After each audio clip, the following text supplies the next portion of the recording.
Hello दोस्तों। आप लोगों का स्वागत है हमारे यूट्यूब चैनल पर। और चलिए आज हम लोग एक नए कोर्स की सीरीज स्टार्ट करने जा रहे हैं। और उस कोर्स का नाम है दोस्तों शेल स्क्रिप्टिंग। क्या है? Shell scripting.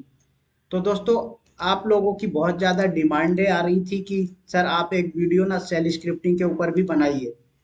तो मैंने डिसाइड किया कि क्यों ना मैं आप लोगों की डिमांड फुलफिल कर दूँ। तो शेल स्क्रिप्टिंग के बारे में हम लोग बात करने जा रहे हैं। तो दोस्तों, ये इंट्रोडक्शन है शेल स्क्रिप्टिंग का। क्या है? इंट्रोडक्शन। ठीक है, शेल स्क्रिप्टिंग का इंट्रोडक्शन है। तो दोस्तों, इसका इंट्रोडक्शन हम स्टार्ट करते हैं।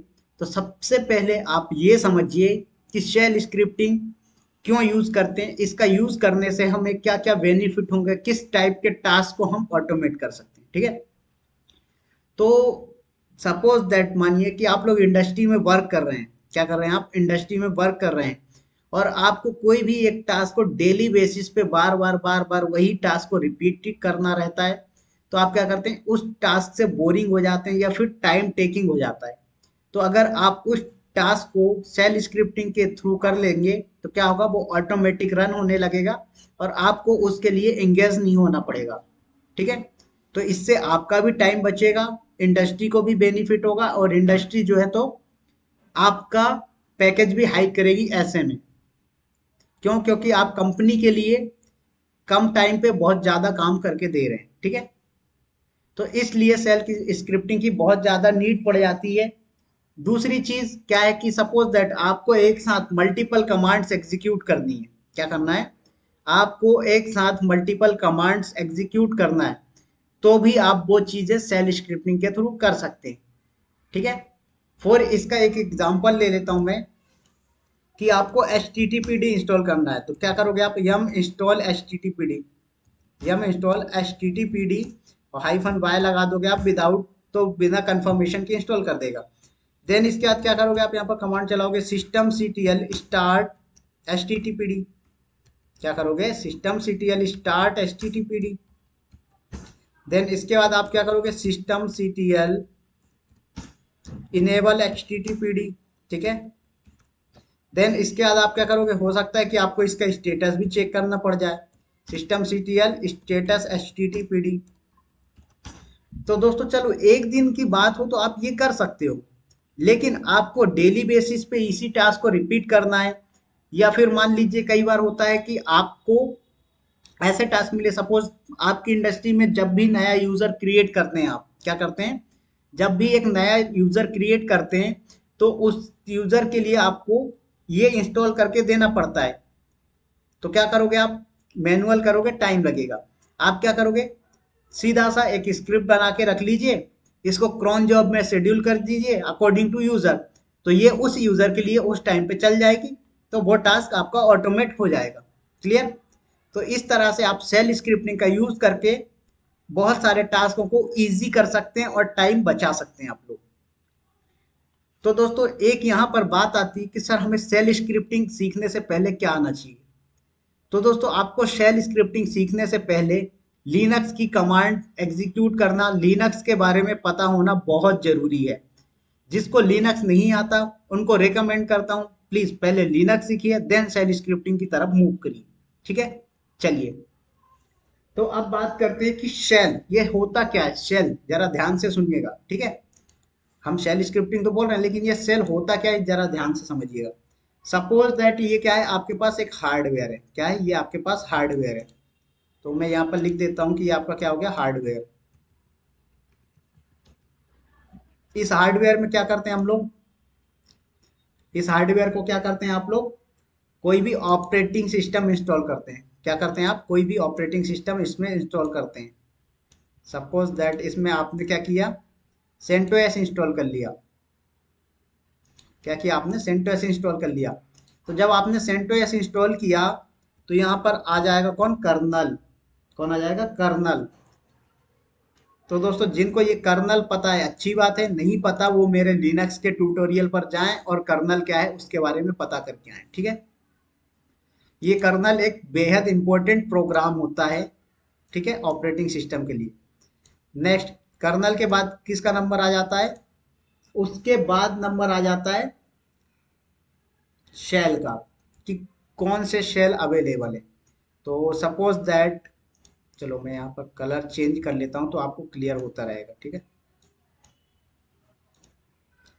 तो यहाँ पर शेल, तो यहाँ पर डिफरेंट डिफरेंट टाइप के शेल मिलेंगे आपको देखने को। बैश शेल मिलेगा, ठीक है। सी शेल मिलेगा जिसको सी एच भी बोल में सकते हैं हम। के शेल मिलेगा आपको, ठीक है। अभी सब में डिफरेंस क्या है मैं बताऊंगा आपको। क्या मिलेगा, के शेल। देन उसके बाद आपको एक नेक्स्ट मिलेगा ओनली शेल, ठीक है। क्या मिलेगा, ओनली शेल,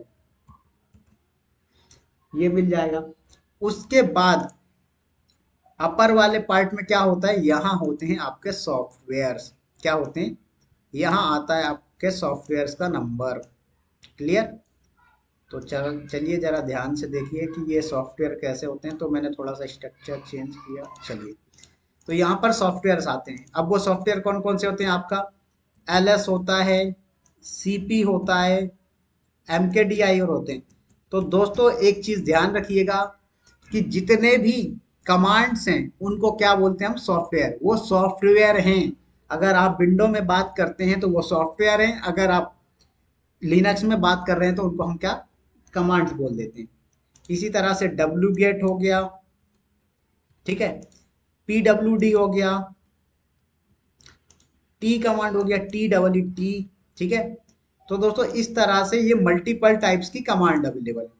तो जब आप शेल स्क्रिप्टिंग रन करते हैं तो ये इसके शेल स्क्रिप्टिंग का वर्क क्या होता है, शेल स्क्रिप्टिंग होती क्या है, शेल क्या होता है उसको समझिए आप, ठीक है।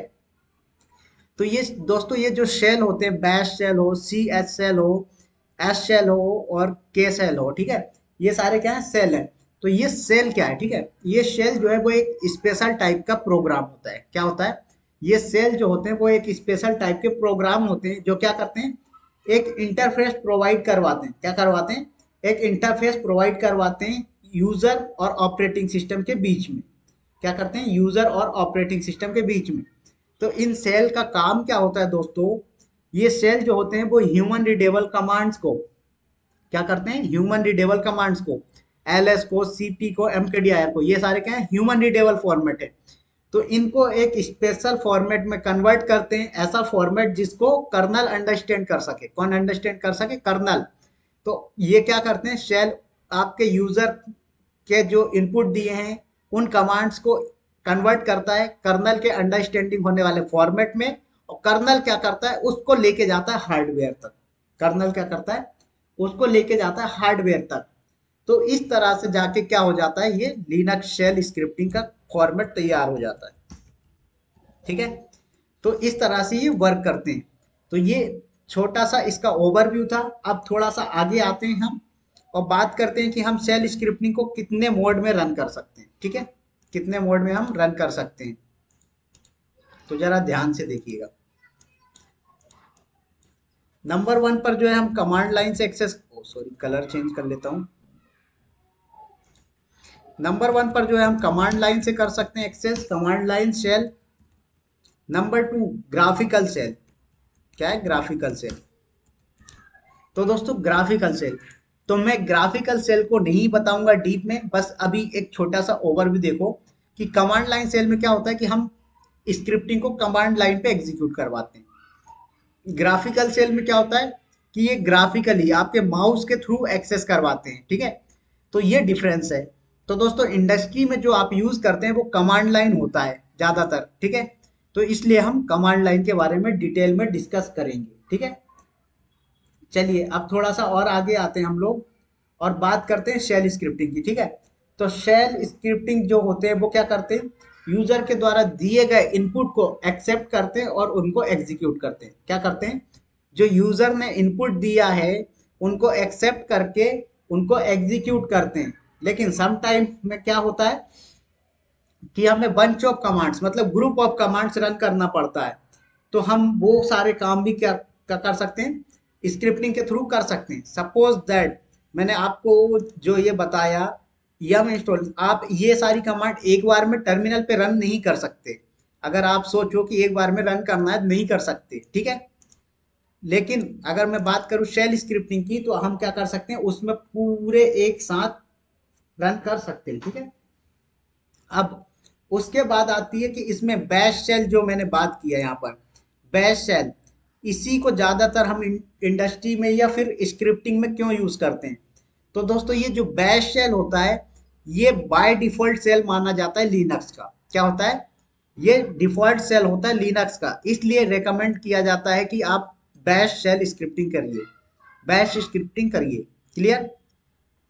तो दोस्तों इस तरह से आप क्या कर सकते हो, सारे टास्क ऑटोमेट कर सकते हो। नेक्स्ट चीज आप क्या कर सकते हो, सपोज दैट आप जेनकिंस में पाइपलाइन वगैरह चला रहे हो, या जेनकिंस में कोई ऐसा प्लगइन नहीं मिल रहा जिसका जेनकिंस का प्लगइन अवेलेबल नहीं है, तो आप वो काम भी किससे कर सकते हो, शेल स्क्रिप्टिंग से कर सकते हो। तो दोस्तों शेल स्क्रिप्टिंग से हम बहुत सारे काम कर सकते हैं, इसलिए शेल स्क्रिप्टिंग आना बहुत जरूरी है, इंडस्ट्री में बहुत हेल्पफुल होती है। ठीक है, तो आज इंट्रोडक्शन लिया हमने शेल स्क्रिप्टिंग का, और यहाँ पर कुछ एडवांटेज हैं जो कि मैं बोल के बता रहा हूँ, लिख नहीं रहा हूँ। क्या होता है शेल स्क्रिप्टिंग, अगर यूज कर रहे हैं आप तो उसको इजीली आप क्या कर सकते हैं, क्विक स्टार्ट कर सकते हैं। क्या कर सकते हैं? क्विक स्टार्ट कर सकते हैं। उसके बाद शेल स्क्रिप्ट को आप बहुत ही आसानी से लिख सकते हैं, कोई एरर आता है तो उसको बहुत ही इजीली आप फाइंड आउट कर सकते हैं, और सिंटेक्स जो होते हैं वो बहुत ही इजी होते हैं, जिस वजह से हम क्या कर सकते हैं, स्क्रिप्टिंग को क्रिएट कर सकते हैं। तो दोस्तों ये था शेल स्क्रिप्टिंग का एक छोटा सा इंट्रोडक्शन। इसके बाद से हम इसमें कवर क्या क्या करेंगे, तो दोस्तों हम शेल स्क्रिप्टिंग को पहले पूरा बेसिक देखेंगे। ठीक है, वेरिएबल क्या होते हैं, ठीक है, एग्जाम्पल दे रहा हूं मैं, सीक्वेंस में नहीं लिख रहा हूं। लूप क्या होते हैं, स्टेटमेंट क्या होते हैं, स्टेटमेंट क्या होते हैं, ये सारे चीज हम देखेंगे किसमें, स्क्रिप्टिंग के बेसिक में। देन उसके बाद हम एडवांस में चलेंगे स्क्रिप्टिंग की तरफ। ठीक है, तो छोटे छोटे जब हम टॉपिक करते जाएंगे, जैसे वेरिएबल बताऊंगा, तो user defined variable, environment variable, इस तरह के वेरिएबल्स अवेलेबल हैं, तो उनमें क्या डिफरेंस होता है वो सारे टॉपिक वाइज टॉपिक में कवर करूंगा। तो दोस्तों चलिए, ये इंट्रोडक्शन था शेल स्क्रिप्टिंग का। उम्मीद करता हूँ अगर आपको पसंद आया वीडियो तो प्लीज लाइक शेयर सब्सक्राइब जरूर कर दीजिएगा, तो फिर मैं इसकी सीरीज को कंटिन्यू करूंगा। सो चलिए मिलते हैं नेक्स्ट लेक्चर पर, तब तक के लिए बाय बाय।